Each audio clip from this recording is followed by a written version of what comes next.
مال ہے جس نے معاشرے کو پورا تتر بتر کر دیا ہے۔ بھائی بھائی کا دشمن کیوں؟ مال کی وجہ سے۔ خاندان ٹوٹے ہوئے ہیں کیوں؟ مال کی وجہ سے۔ اڑوس پڑوس میں رہتے ہیں، محبت نہیں ہے کیوں؟ مال کی وجہ سے۔ ایک دوسرے کے خلاف عدالت میں مقدمے چل رہے ہیں کیوں؟ مال کی وجہ سے۔ آج وہ مال انسانیت کے لیے سب سے بڑا ناسور بن چکا ہے۔ میرے دینی اور ایمانی بھائیوں، بزرگوں اور دوستوں، رزق حلال ایک انسانی ضرورت بھی ہے اور وقت کا تقاضا بھی ہے، اور رزق ایک ایسی چیز ہے کہ اللہ تعالیٰ نے انسان کی پیدائش سے پہلے انسان کے مقدر میں طے کر دیا ہے کہ کس کا رزق کتنا ہوگا، کہاں سے کھائے گا، کیا کمائے گا، کہاں خرچ کرے گا۔ یہ ساری چیزیں اللہ تعالیٰ نے طے کر رکھی ہے۔ لیکن پھر بھی جب ہم انسانی زندگی پر غور کرتے ہیں تو رزق ایک ایسی چیز ہے جس کی بنیاد پر انسان بڑی سے بڑی آزمائش میں مبتلا ہوتا ہے۔ انسان رزق کے حاصل کرنے کے لیے اپنی پوری زندگی، پوری صلاحیتیں، پوری توانائیاں صرف کر دیتا ہے، یہاں تک کہ جب انسان کے اندر حرص بڑھتی ہے، ہوس بڑھتی ہے، مال کی محبت بڑھتی ہے، تو پھر انسان یہ نہیں دیکھتا ہے کہ جس طریقے سے وہ کما رہا ہے وہ طریقہ صحیح ہے یا غلط ہے۔ جو چیزیں اس کے پیٹ میں جا رہی ہیں وہ حلال ہے یا حرام ہے۔ کمائی کو وہ صرف اپنا مقصود بناتا ہے، یہ نہیں دیکھتا ہے کہ کمائی کا طریقہ کیا ہے۔ یہاں جب انسان پہنچتا ہے تو یہ انسان کی سب سے بڑی آزمائش ہوتی ہے۔ اللہ کے رسول صلی اللہ علیہ وسلم نے صاف فرمایا ایک حدیث میں کہ ان لکل امت فتنہ وفتنۃ امتی المال، او کما قال علیہ الصلاۃ والسلام، کہا کہ ہر امت کا ایک فتنہ ہوتا ہے، ہر امت کے لیے ایک آزمائش کی چیز ہوتی ہے۔ اس امت کا فتنہ، اس امت کی آزمائش کی چیز مال ہے۔ آج جب ہم اپنے معاشرے پر غور کرتے ہیں تو یہ مال ہے جس نے معاشرے کو پورا تتر بتر کر دیا ہے۔ بھائی بھائی کا دشمن کیوں؟ مال کی وجہ سے۔ خاندان ٹوٹے ہوئے ہیں کیوں؟ مال کی وجہ سے۔ اڑوس پڑوس میں رہتے ہیں، محبت نہیں ہے کیوں؟ مال کی وجہ سے۔ ایک دوسرے کے خلاف عدالت میں مقدمے چل رہے ہیں کیوں؟ مال کی وجہ سے۔ قتل و غارت گری ہو رہی ہے کیوں؟ مال کی وجہ سے۔ مال انسان کو کہاں تک پہنچاتا ہے یہ ہم اس کا تصور نہیں کر سکتے۔ آج جس مال کو اللہ تعالیٰ نے قیام للناس کہا، انسانیت کی ترقی کا، انسان کی طاقت کا اور انسان کی ثابت قدمی کا، انسانی معاشرے کی پختگی کا جس کو ذریعہ بنایا تھا، آج وہ مال انسانیت کے لیے سب سے بڑا ناسور بن چکا ہے، انسانیت کی تباہی کا سب سے بڑا ہتھیار بن چکا ہے۔ اس لیے کہ مال جس طریقے سے آتا ہے اس طریقے کا بھی اثر ہوتا ہے۔ حلال طریقے سے جو مال آئے گا اور حلال چیز جب پیٹ میں جائے گی، اچھے کام کی انسان کو توفیق ملے گی، اچھے کام کا انسان عادی بنے گا، اچھائیاں انسان سے ظاہر ہوگی۔ کلوا من الطیبات واعملوا صالحا، کلوا من طیبات ما رزقناکم واشکروا للہ۔ صاف اللہ تعالیٰ نے فرمایا کہ حلال روزی کھائیے، اچھے اعمال کیجیے، پاکیزہ روزی کھائیے، اللہ کا شکر ادا کیجیے۔ مطلب کیا ہے؟ پاکیزہ رزق، حلال رزق جب پیٹ کے اندر جائے گا، اچھے اعمال کی انسان کو توفیق ملے گی، اللہ کا شکر انسان ادا کرے گا۔ جس انسان کے پیٹ میں حلال چیز جائے گی، اچھا کام کرے گا، اچھے اثرات اس سے معاشرے پر ظاہر ہوں گے۔ جو اللہ کا شکر ادا کرے گا، اللہ کی رحمتیں آسمان سے نازل ہوگی، خیر اور برکتیں نازل ہوگی، اور اللہ کی مدد اس قوم کے ساتھ رہے گی جو قوم اللہ کا شکر ادا کرے گی۔ لیکن چونکہ آج مال سب سے بڑا بگاڑ بن چکا ہے، ایک تو یہ کہ مال جس طریقے سے کمایا جا رہا ہے اس میں انسان یہ نہیں دیکھتا ہے کہ وہ طریقہ حلال ہے یا حرام ہے۔ انسان مال کماتا ہے دھوکہ دے کر، انسان مال کماتا ہے جھوٹ بول کر، انسان مال کماتا ہے سود بیاض لے کر، تعویلات کرتا ہے کہ بغیر لون لیے ہوئے ہم اپنا کاروبار چلا نہیں سکتے، یہاں تک کہ گاڑی خریدتا ہے تو لون پر خریدتا ہے، جھوٹی تعویلات کرتا ہے۔ ایمان کی کمزوری کی علامت ہے، کرنے والے آج بھی کروڑوں کا کاروبار کر رہے ہیں بغیر سود کے۔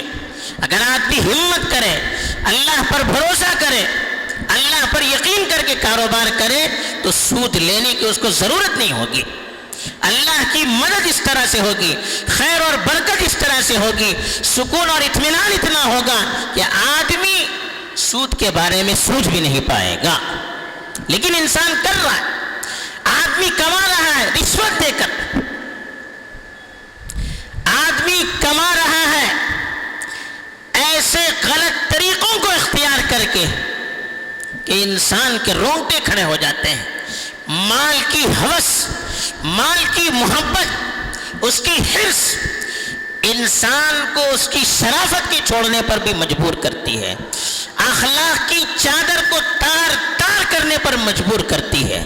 انسان جب محنت اور جفاکشی کو چھوڑتا ہے، محنت کرنے کا جب رواج کم ہو جاتا ہے، سہولت پر اتر آتا ہے، جلدی کمائیں، زیادہ کمائیں، اس کے لیے جب انسان کوشش کرتا ہے، پھر انسان یہ نہیں دیکھتا ہے کہ جو مال آ رہا ہے وہ عزت پیش کر آ رہا ہے، حیا پیش کر آ رہا ہے، اخلاق پیش کر آ رہا ہے، بے عزتی کے ذریعے سے آ رہا ہے، بدنامی کے ذریعے سے آ رہا ہے، کچھ نہیں سوچتا ہے۔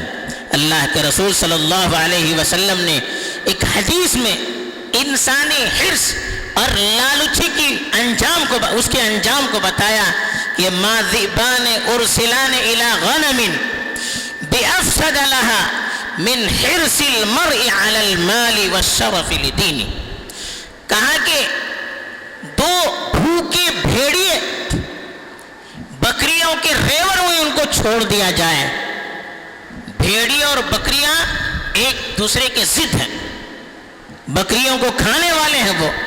کہا کہ اگر بکریوں کی ریوڑ میں، ریوڑ کا مطلب جہاں بکریاں زیادہ ہوتی ہیں، وہاں اگر دو بھوکے بھیڑیے کو چھوڑ دیا جائے تو ان بھیڑیوں سے ان بکریوں کا اتنا نقصان نہیں ہو سکتا جتنا مال کی حرص، عہدے اور منصب کی حرص انسان کے دین کو برباد کر دیتی ہے۔ جب مال کی حرص آتی ہے، عہدے کی حرص آتی ہے، تب انسان یہ نہیں دیکھتا ہے کہ دین کا کیا ہو رہا ہے، اخلاق کیا ہو رہے ہیں، حیا کیا ہو رہی ہے، عفت اور پاک دامنی کیا ہو رہی ہے، کچھ بھی نہیں سوچتا ہے۔ یہ سوچتا ہے کہ پیسہ آئے، یہ سوچتا ہے کہ عہدہ ملے، چاہے ہماری اگرچہ ہمارا دین بدنام ہو جائے، اگرچہ ملت بدنام ہو جائے، اگرچہ قوم بدنام ہو جائے، اگرچہ عزت چلی جائے، اگرچہ کہ عورتوں کی عزت پامال ہو جائے، اس کی کوئی انسان پرواہ نہیں کرتا۔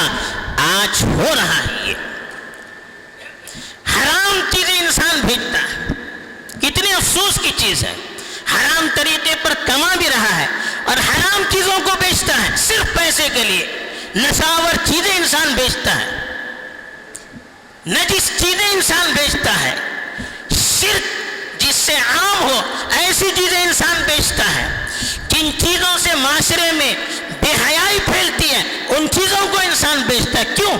اس میں فائدہ زیادہ ہے۔ یہ نہیں دیکھتا ہے کہ اس کے ذریعے سے حرام رزق اگر کمائیں گے ایک تو اس سے جو برائیاں پھیلے گی وہ الگ چیز ہے، دوسرا حرام چیز بھیج کر ہم کھائیں گے تو وہ حرام لقمہ ہماری عبادت کو بھی پامال کر دے گا، ہمارے اخلاق کو بھی پامال کر دے گا، اور اس کے اثرات کھانے والے کی اپنی زندگی تک محدود نہیں رہتے، وہ اپنی اولاد کو کھلاتا ہے، وہ اپنی بیویوں کو کھلاتا ہے، وہ اپنے والدین کو کھلاتا ہے، کبھی وہ اپنے رشتہ داروں کو کھلاتا ہے، مہمان آتے ہیں ان کو کھلاتا ہے، دوست احباب کو کھلاتا ہے۔ یہ برائیاں ان کے اندر بھی سرایت کر جاتی ہے، اور حرام مال کا جو برا اثر ہوتا ہے وہ ان تک بھی منتقل ہو جاتا ہے، پھر شکایتیں کرتے ہیں، اولاد نافرمان ہے، خاندان میں اختلاف ہے، دوستوں میں انتشار ہے، کیوں ہو رہا ہے؟ یہ غلط لقمہ پیٹ کے اندر جا رہا ہے، اس کی وجہ سے اس کے برے اثرات معاشرے پر ظاہر ہو رہے ہیں۔ ایسے ہی حرام چیزیں کھانے میں بھی انسان بے باک ہو رہا ہے، حرام لقمے کھانے میں کوئی اس کو پرواہ نہیں ہو رہی ہے، یہاں تک کہ نشاور چیزوں کے استعمال کرنے کو انسان برا نہیں سمجھتا، آج کل ایک فیشن ہو گیا ہے، لوگوں کی دیکھا دیکھی ایسے معاشروں میں رہتا ہے، ایسی جگہوں پر رہتا ہے جہاں حرام چیزوں کے کھانے کا رواج، نشاور چیزوں کے استعمال کا رواج، تو انسان بھی اس میں پڑ جاتا ہے، پھر وہ چیز برائی کو دیکھتے دیکھتے برائی کی برائی ذہن سے نکل جاتی ہے، انسان آہستہ آہستہ اس کی جب برائی دل سے چلی جاتی ہے تھوڑا تھوڑا کر کے اس کو استعمال کرنے لگتا ہے، کبھی نام بدل کر وہ چیزیں بازار میں آتی ہیں، سوچتا نہیں ہے، انسان استعمال کرتا ہے، نتیجہ کیا ہو رہا ہے؟ صحت خراب ہو رہی ہے، اخلاق بگڑ رہے ہیں، عفت اور پاک دامنی چلی جا رہی ہے، اور سب سے بڑھ کر دین کے اندر کمزوریاں آ رہی ہے۔ اسی طرح سے تیسری چیز، کمانے کے لیے انسان اپنے دین کو بھی پس پش ڈال رہا ہے، اتنا مال کی حرص دل و دماغ میں بسی ہوئی ہے، ایک ٹارگٹ بنایا ہوا ہے آدمی کہ مجھے یہاں تک پہنچنا ہے، ایسی گاڑی خریدنی ہے، ایسی بلڈنگیں بنانی ہے، فلاں کے لیول سے ہم کو آگے بڑھنا ہے، یہ آج مقابلے کا تصور ہو چکا ہے۔ اب اس کے لیے نمازیں چلی جا رہی ہے، کوئی حرج نہیں، روزے چھوڑتا ہے، کوئی حرج نہیں، آپسی تعلقات ٹوٹ رہے ہیں، کوئی حرج نہیں، زکوٰۃ نہیں دیتا ہے، کوئی حرج نہیں، کچھ نہیں دیکھتا ہے، ایک مرتبہ مال آ جائے، کیا کرے گا؟ جب انسان کی آنکھیں بند ہو جائے گی تو پھر وہ مال دھرا کا دھرا رہ جائے گا، کروڑوں خرید کر آدمی بڑی بڑی بلڈنگیں بناتا ہے، پھر لاش پڑ جاتی ہے، وہ بلڈنگ ویسے ہی رہ جاتی ہے، خالی ہاتھ قبر میں چلا جاتا ہے۔ اپنی آخرت کا ہمیں تصور کرنا چاہیے، دنیا میں بے برکتی ہوتی ہے، دیکھیے حرام کمائی آئے گی برکت اٹھ جائے گی، حرام کمائی آئے گی دعائیں قبول نہیں ہوگی، یہ صاف حدیث میں اس کی طرف اشارہ ہے، حرام کمائی آئے گی عبادت میں دل نہیں لگے گا، عبادتیں قبول نہیں ہوگی، حرام کمائی آئے گی معاشرے میں انتشار آئے گا، بچے نافرمان ہوں گے، دل سے اطمینان اٹھ جائے گا، یہ ساری چیزیں ہونی ہیں۔ تو اس لیے کمانا ایک فرض ہے، حلال روزی کھانا اگر فرض ہے، حلال چیز کو تلاش کرنا بھی فرض ہے، لیکن طریقہ کیا ہونا چاہیے؟ خود قرآن نے کہا کہ کلوا من طیبات ما رزقناکم ولا تطغوا فیہ، ہم نے جو پاکیزہ رزق دی ہے اس کو کھائیے، لیکن اس میں حد سے آگے نہ بڑھیے۔ علماء نے لکھا ہے کہ تطغوا کا مطلب، حد سے آگے بڑھنے کا مطلب کیا ہے؟ حرام طریقے پر کمانا، حرام چیز کو کھانا، شریعت کی خلاف ورزی کرنا، نجاست گندی چیزوں کا کاروبار کرنا، یہ ساری چیزیں حد کو پار کرنے میں آتی ہے۔ اس کا نتیجہ کیا ہوگا؟ آدمی حرام رزق کو اختیار کرے گا، فَيَحِلَّ عَلَيْكُمْ غَضَبِي، میرا غصہ تم پر نازل ہوگا۔ آج اپنی آنکھوں سے دیکھ رہے ہیں، دیکھیے جنت میں آدم علیہ السلام سے کہا گیا، حضرت حوا سے کہا گیا کہ فلاں درخت کا جو پھل ہے مت کھائیے، وَلَا تَقْرَبَا هَذِهِ الشَّجَرَةَ، اس درخت کے قریب بھی نہ جائیے۔ درخت کا پھل کھایا تو کیا ہوا؟ جنت سے نکال دیے گئے، اللہ کی بڑی نعمت سے محروم کر دیے گئے۔ الگ بات ہے کہ اس کے پیچھے کیا اسباب تھے، الگ چیز ہے۔ انہوں نے توبہ کی اور اللہ نے ان کو نبوت کے مقام پر فائز کیا، وہ الگ چیز ہے، لیکن فوراً نتیجہ کیا نکلا؟ تو یہ ان چیزوں کے استعمال پر اللہ کی طرف سے وعید ہے، حد سے انسان آگے بڑھے۔ اللہ نے جن چیزوں سے روکا ہے ان چیزوں کو کرنے لگے گا، پھر انسان آگے بڑھتا چلا جائے گا۔ اسی لیے اللہ کے رسول صلی اللہ علیہ وسلم نے کہا کہ فَمَنِ اتَّقَى الشُّبُهَاتِ فَقَدِ اسْتَبْرَأَ لِدِينِهِ وَعِرْضِهِ۔ حرام تو چھوڑیے، مشتبہ چیزوں سے بھی بچنا چاہیے۔ مشتبہ کسے کہتے ہیں؟ ایسی چیز، ایسی کمائی کا طریقہ جس کے حرام یا حلال ہونے میں اختلاف ہو، کچھ لوگ جائز کہہ رہے ہیں، کچھ لوگ ناجائز کہہ رہے ہیں۔ ایسی چیز، حالانکہ اس کو ہم کلیئر حرام نہیں کہہ رہے ہیں، کچھ حرام کہہ رہے ہیں، کچھ ناجائز کہہ رہے ہیں، کچھ صحیح کہہ رہے ہیں، یہ مشتبہ ہو گئی۔ ایسی چیزوں کے بارے میں کہا کہ جو ان مشتبہ چیزوں سے بچے گا وہ اپنے دین کو بچائے گا، اپنی عزت کو بچائے گا۔ دونوں چیزیں اللہ کے رسول نے بتائیں، فقد استبرأ لدینہ وعرضہ۔ مشتبہ چیزوں سے جو بچے گا اس کا دین بھی محفوظ رہے گا، اس کی عزت بھی محفوظ رہے گی۔ اس کا مفہوم کیا ہوا؟ اگر مشتبہ چیزوں سے انسان نہیں بچے گا اس کا دین بھی خطرے میں پڑے گا، اس کی عزت بھی خطرے میں پڑے گی، اور آج ہی ہو رہا ہے۔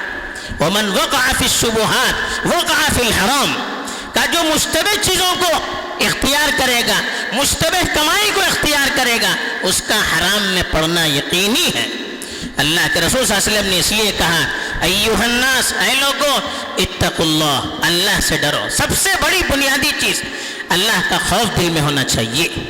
وَأَجْمِلُوا فِي الطَّلَبِ، کہا کہ مال کے تلاش کرنے میں اچھا طریقہ اختیار کرو، صحیح طریقہ اختیار کرو، شرعی طریقہ اختیار کرو، حرام سے بچ کر جو طریقے بتائے گئے اس کو اختیار کرو۔ وَإِنَّ نَفْسًا لَن تَمُوتَ حَتَّى تَسْتَوْفِيَ رِزْقَهَا وَإِنْ أَبْطَأَ عَنْهَا، تاکہ کوئی انسان اس وقت تک مر نہیں سکتا جب تک کہ اپنی قسمت کی پوری روزی وہ حاصل نہ کرے۔ اللہ کے رسول نے بتایا جس کی قسمت میں جتنا لکھا ہوا ہے مل کر رہے گا، تو پھر حرام چیز کو اختیار کرنے کی کیا وجہ؟ غیر شرعی چیز کو اختیار کرنے کی کیا وجہ؟ عزت کو پامال کرنے کی کیا وجہ؟ اپنے آپ کو بدنام کرنے کی کیا وجہ؟ رشوت اور جھوٹ کی کیا وجہ؟ جب معلوم ہے جتنا قسمت میں لکھا ہوا ہے اس کو حاصل کیے بغیر انسان مر نہیں سکتا۔ بعض روایتوں میں آتا ہے کہ انسان کا پیچھا رزق کرتا ہے، رزق انسان کے پیچھے پیچھے بھاگتا ہے، ہمیں بھاگنے کی ضرورت نہیں۔ پھر اللہ کے رسول نے کہا وَإِنْ أَبْطَأَ عَنْهَا، ممکن ہے ذرا سی تاخیر ہو جائے۔ اب بعض مرتبہ لوگ کہتے ہیں مولانا کتنے انٹرویو دے رہے ہیں، نوکری نہیں مل رہی ہے، کیا میں ایسی کمپنی میں جوائن ہو جاؤں جہاں کچھ حرام چیزیں بھی ہیں؟ دیکھیے یہ شیطانی وسوسہ، الشیطان یعدکم الفقر ویأمرکم بالفحشاء، فقر و فاقے سے شیطان ڈراتا ہے، برائیوں کی طرف لے جاتا ہے۔ تو رزق کے ملنے میں ذرا تاخیر ہو جائے تو ٹھیک ہے، لیکن رزق مل کر رہے گا، یقین اللہ پر رہنا چاہیے، حرام چیز سے اپنے آپ کو بچانا چاہیے۔ پھر کہا وَأَجْمِلُوا فِي الطَّلَبِ، رزق کے حاصل کرنے میں اچھا طریقہ اختیار کرو۔ کیا ہے؟ کہا کہ خُذُوا مِنَ الْحَرَامِ وَدَعُوا مَا، حلال چیزوں کو اختیار کرو اور حرام چیزوں سے دور رہو، یہ ہے اچھا طریقہ۔ تو یہ اللہ کے رسول صلی اللہ علیہ وسلم کی طرف سے وصیت ہے کہ رزق کو حاصل کرنا ضروری ہے، لیکن صحیح طریقے پر، اچھے طریقے پر، اپنی دین کی حفاظت کے ساتھ، اپنے اخلاق کی حفاظت کے ساتھ، اپنے عورتوں کی حفاظت کے ساتھ، اپنے حیا اور پاک دامنی کی حفاظت کے ساتھ، اپنے معاشرے کی نیک نامی کی حفاظت کے ساتھ، اپنی شرافت کی حفاظت کے ساتھ رزق حاصل کریں گے، تب اس رزق کے اندر برکت ہوگی، پھر معاشرے میں خیر بھی آئے گا، پھر عزت بھی بڑھے گی، پھر سکون اطمینان بھی آئے گا، ہر چیز ہوگی۔ اس کی آج ضرورت ہے۔ اللہ تعالی ہم سب کو رزق حلال سے کی توفیق دے، رزق حرام سے ہم سب کی حفاظت فرمائے، آمین۔ وآخر دعوانا الحمدللہ رب العالمین۔